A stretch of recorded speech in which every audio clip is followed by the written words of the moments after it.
I just finished playing the game Crow Country. And yeah, I'm still processing it. This charming, whimsical game with its 90s PlayStation 1 Final Fantasy VII overworld type aesthetic and classic Resident Evil gameplay completely captivated me. And judging by those Steam numbers, it appears I wasn't alone. One of the most fascinating aspects of Crow Country is its exploration of the blurred lines between reality, memory, and fantasy. The game blurs this distinction between the real world and the dreamlike world of the amusement park. This ambiguity, this haze, riddled with that nice 1990s nostalgia, really sets the tone for the story of Crow Country and for our main character, Elaine.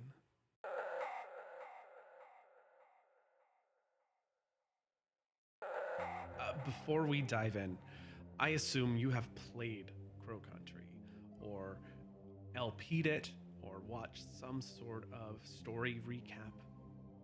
Because I'm going to be discussing the breadth of the story with some specifics towards the ending.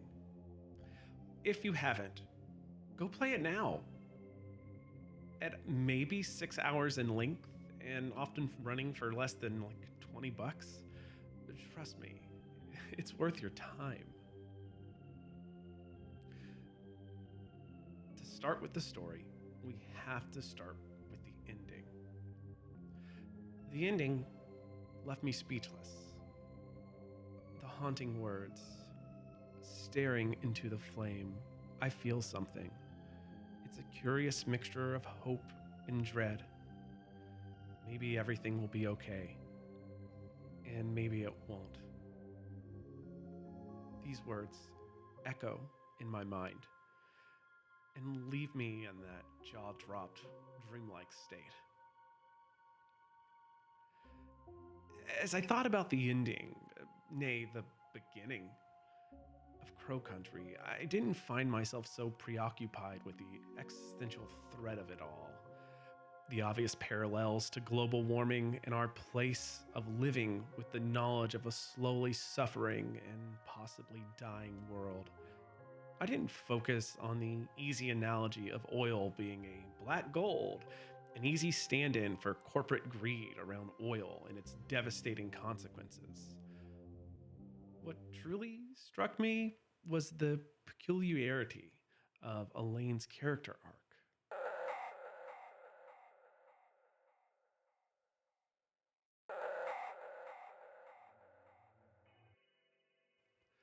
Elaine Marshall, our main character, is a teenager who was attacked at the park a few years ago by the first visitor or guest. Someone from the future come back to warn us about how Edward Crow is causing a global extinction event to occur due to his manipulation and harvesting of materials from what turned out to be an oozing time portal his team discovered. Elaine, now suffering for years from an unknown, painful, life threatening illness caused by this attack, has come back to the park to find Edward and confront him, gun in hand, for what he has done to her. Elaine is not just the survivor of a life threatening illness, she's a victim of trauma. The attack she endured, coupled with the fear of impending death, has taken a significant toll on her mental health. It's had to. Due to this, she's had to develop some coping mechanisms. It appears to us, to me, that she's developed a type of dissociative identity disorder, DID, manifesting as a new persona, Mara Forrest.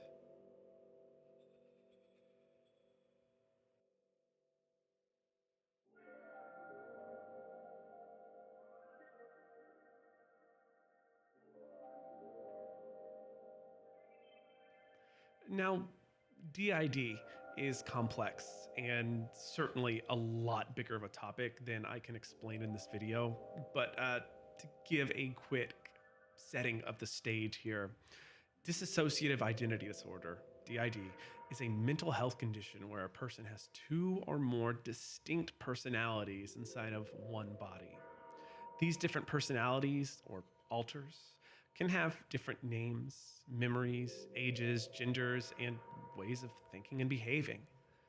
People with DID often experience gaps in their memories, especially about traumatic events, and can actively not recall major events in their lives.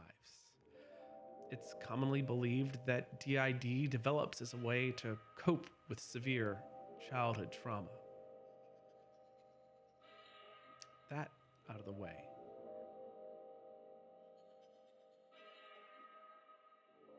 On the onset, it might appear that Elaine only developed the pseudonym of Maura Forrest as an alibi, just a way to get into the park.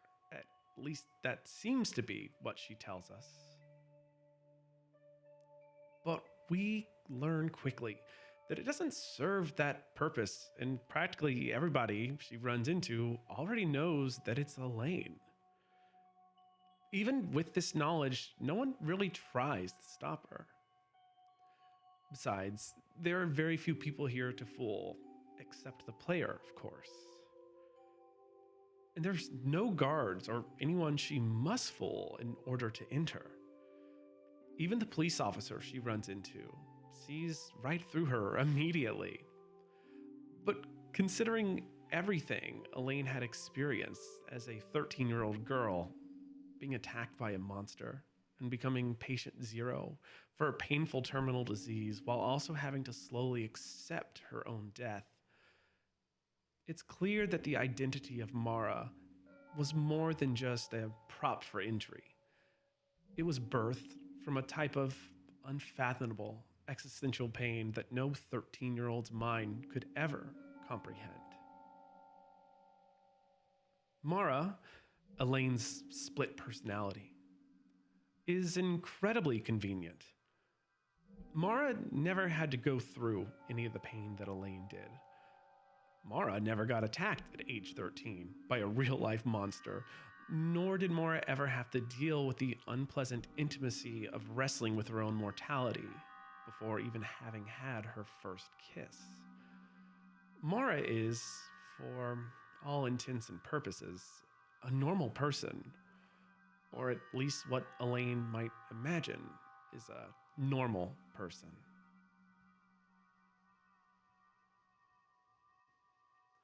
So, who exactly has Elaine manifested Mara as? Mara Forrest is a special agent, number 05061, born on January 12, 1965, making her approximately 27 years old.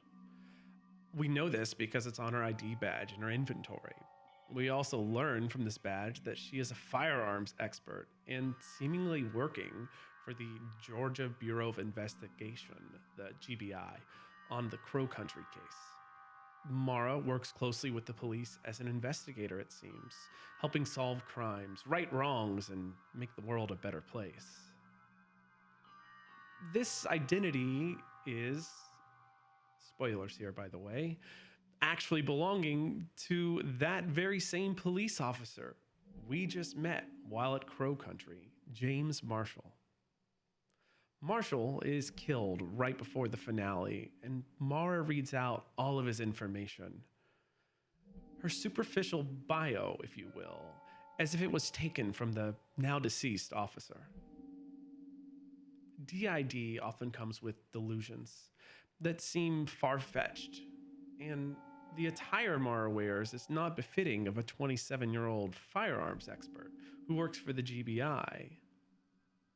This doesn't mean she doesn't believe it, of course.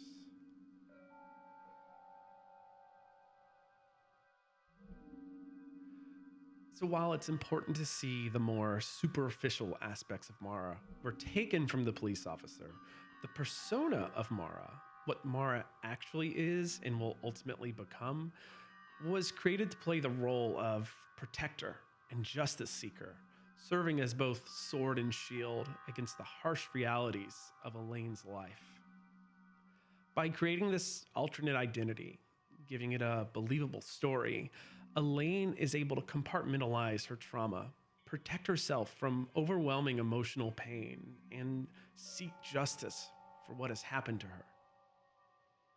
You could summarize this as Elaine, through Mara, is able to be the parent that she needs at this time in her life.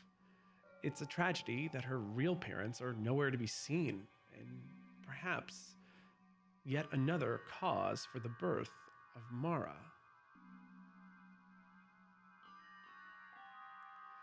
Funny enough, I guess, Elaine ends up switching roles with Mara through the simple act of washing her hair of the cheap purple dye and facing Edward as herself.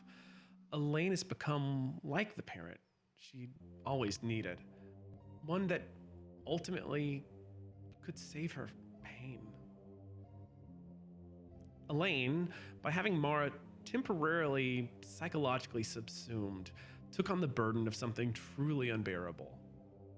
Mara left that park unharmed and ignorant, just as she had been created to be.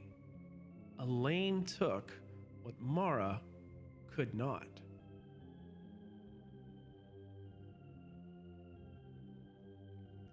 Putting this in context with the ending of Crow Country, spoil warning still standing. At the endgame, our main villain, I guess, Edward Crow, invites Elaine back to the pit, where the finale of the game takes place. Edward, not knowing of Elaine's new identity, Mara, calls Elaine back to ultimately free her from her death sentence. Not knowing what was waiting for her, Elaine took back control and, surprisingly, overrode Mara, inadvertently and unknowingly perhaps protecting Mara, and decided to face Edward herself, gun in hand.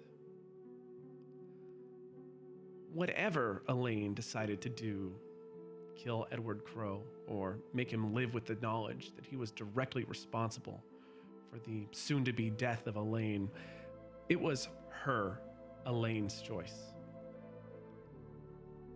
But this meeting doesn't end with either of those, not exactly, at least. Elaine, being psychologically stunted into her presumably 13-year-old mind, could not pull the trigger, and instead listened to what the adult had to tell her. Edward, to Elaine's surprise, apologizes for what he has done and gives a cure to Elaine and everyone else who's been infected. Edward even goes as far as to try and change a cursed future himself by diving into the unknown pit of ooze, the portal.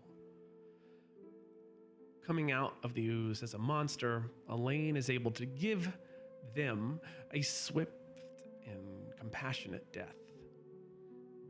And yet, you can feel the horror in Elaine's blank stare as she now has to live with the cursed knowledge that in 100 years or so, humanity is suffering, mostly because of the actions happening in the here and now. What child could bear this burden?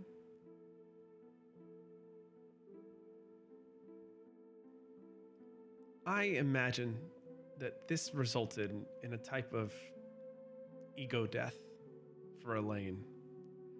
If Mara, as a split personality, did not exist before the end of the story, you better believe she exists now. Mara is all that Elaine has left at this point, besides existential dread, of course. Perhaps the persona, Mara, could be more effective now at living Elaine's life.